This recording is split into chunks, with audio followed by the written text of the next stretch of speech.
Welcome to the 6-month update of my Etsy shop, and I still can't believe that it has been 6 months since I opened my Etsy shop and that I actually continued to do this despite what happened in January and February. If you have not seen my 4th and 5th month video update, in that video I talked about how January and February were by far the worst months for me. I only made 3 sales in January and none in February. And though I did try to be positive during those times, I won't deny that I felt frustrated, hopeless, and wanted to give up at that time. But month 6 really came through for me. Things started to move again, and in March, I made a total of 10 orders. And I know it is still not a lot, and this is me not trying to be negative about it, but looking at it from the business side of things, it is not a lot, but it is better than nothing. So in this video, I'm going to share with you how much I made in March, what contributed to those sales, a recap of the last 6 months, and the things or the changes I've made to my shop. Alright, so in March, I made, and this is going to be in Canadian dollars, I made a total of $49.81 in revenue. So it was not a lot. One of the things that contributed to me making those sales was posting new listings. Because if you didn't know it yet, Etsy loves consistency, and the more you post, or every time you post a new listing, I think it gives your shop a boost, therefore gaining you more eyeballs into your shop. It basically gives you a higher chance to get seen. However, I've said this before and I want to say it again. Create products that people are looking for, because let's say you created 5 new products but nobody was looking for them. Those listings are going to sit in your shop and you just wasted your time and effort. Along with that, it is also important that you optimize your listings. So like the title, the tags, and the description, in order to even more boost your chance of being seen and therefore making a sale. Now, I do also want to say that in the last 6 months, I realized that sometimes, even though you created a product that people are looking for, you optimize your listings from the titles, the tags, description, and you have a great price. If people are not going to buy it, they're not gonna buy it. You know, I think this is a hard truth that every seller has to accept. I mean, I have accepted this. Sometimes we can't just control customers whether they want to buy it or not. We can't, like, that's out of our control. Let go of what you can control and move on. In March, I had a goal to create 1 new listings per day for 5 days, but I was only able to create 16 new listings, which is still not off, because it would have been 21, I think I told 21 listings, 5, 10, 15, 20, yeah, 21 listings, but I was only able to create 16, which was still, you know, a great number that I was able to achieve. And then I also renewed 8 listings, making it a total of 64 listings last month in March. And also, I was finally able to hit 100 sales after being stuck at 98 sales since January. So yay! Another strategy that contributed to my sales in March was setting up a sale for a shorter amount of time. So actually this was not the first time that I did it. I've done this in probably December or in November, but I was setting up my sale for a shorter amount of time instead of a month at a time. Why? Because it creates urgency to the customer. This is how it looks like when you set up a sale for a shorter amount of time. There's gonna be a limited time where people can only buy it at this price, and this signals the customer to buy it now because the sale is going to end soon and you're gonna miss it. And I'm actually gonna keep doing this because I've seen the results. It has worked for me. Why fix what's working, right? This is how I do this. I'm gonna show you how I do it. So let's go to...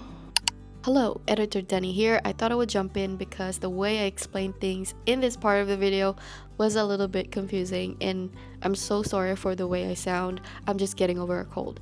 Anyway, I do this sales strategy 6 times per week, but I split it in half. So I do it 3 days at a time. Let's say the first sale would go up on day 1, it would end on day 3, and then the second sale will go up on day 4 and ends on day 6. You might be wondering why I only do this 6 times per week. Well, my answer to that is I think that it's just healthy for my shop that my products are not on sale all the time. Now, when I was planning to do it this way, I did worry that I was going to miss out on the chance that I was gonna get more sales. But surprisingly, I have had customers who bought my products at a regular price, and that gave me a confirmation that it was okay to not put up my products on sale all the time, and that second, my products are worth it at the regular price. So that just made me feel good and confident about my products. Later on, I also realized that having at least 1 day break for my sale actually helped me to track of the performance of the previous sale, and also to be more strategic about how I set up my sale for the next week. Let's compare my March stats to January and February. Actually just January, but let's just keep February up here too so it doesn't feel left out. Okay, so in January I had 97 visits, but in March I had 259 visits. It's a big difference. In January I had 3 orders, but in March I had a total of 10 orders. In January, my conversion rate was 3.1%, but in March, my conversion rate was 3.9%. In January, my total revenue was $8.67 Canadian dollars, but in March, my total revenue was $49.81. And as you can see, February, even though I was getting visits, I was not making anything. Now, I'm gonna pull up all my stats for the past 6 months so we can see the difference. The month that I earned the highest was November. I made a total revenue of $77.97, but the highest conversion rate was in December. Of course, February, the lowest of the month, I had 93 visits and did not make any sales. And the highest number that I got for visits was also in November, of course. I mean, it made $77.97. Seeing the whole or the past 6 months, crazy. I mean, and to be honest with you, I feel like not disappointed. No, I'm not disappointed. I just wish that I could be earning more.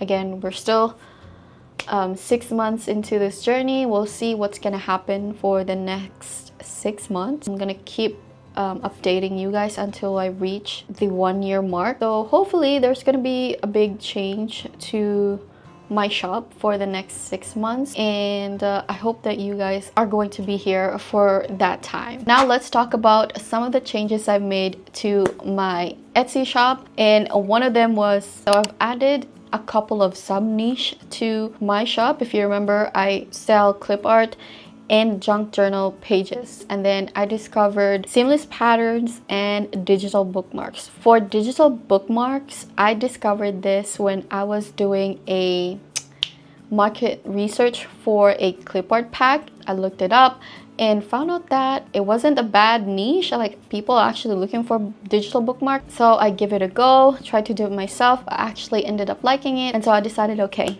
I'm gonna start adding this to my shop. For seamless patterns, this was not new to me because a lot of people in the group, they were already talking about it, and I decided, you know, this seems to be like a hot topic in the group, so why not give it a go? So I also looked it up, saw how they created, or like the idea of how to create it, and ended up liking it. So I thought, okay, I'm gonna add this to my shop as well. Now my shop is not only selling clip art and junk journals, it also I also sell seamless patterns and digital bookmarks. And because of this, I made the biggest change to my shop, and that was to rename it. My previous name had the word clip art, and because my shop has evolved now, having that name no longer feels connected to what I'm offering. So I chose a name that kind of like generalized the world of digital products, and I feel good about it. You know, I actually think that I chose a really great name. Unfortunately, I can't reveal my shop right now because I don't want to mess up my conversion rate, given that it is so small right now, and yeah, I can't afford to mess up the metrics or the analytics of my shop right now. But hopefully, you know, one day in the future I'd be able to share with you. Before I end this video, I just want to share some of the goals that I have for my shop for the next 6 months, and one of them is I really hope to get to 1,000 sales before I hit my 1-year mark. That would be a great achievement for me as someone who sells digital products. You know, it would be a dream to get to 1,000 sales. Even more a great feeling if I get to achieve that before my 1-year mark. Another goal would be to create products that not only people look for and love, but actually that would inspire them to be creative. Those are some of the goals I have set for myself for the next 6 months for my shop. I hope this video inspired you to start your Etsy journey, to finally start your Etsy journey, or if you are currently in this journey, I hope this video gives you a motivation to keep going. And yeah, I hope you liked this video. If you did, please give it a thumbs up and subscribe if you haven't already. And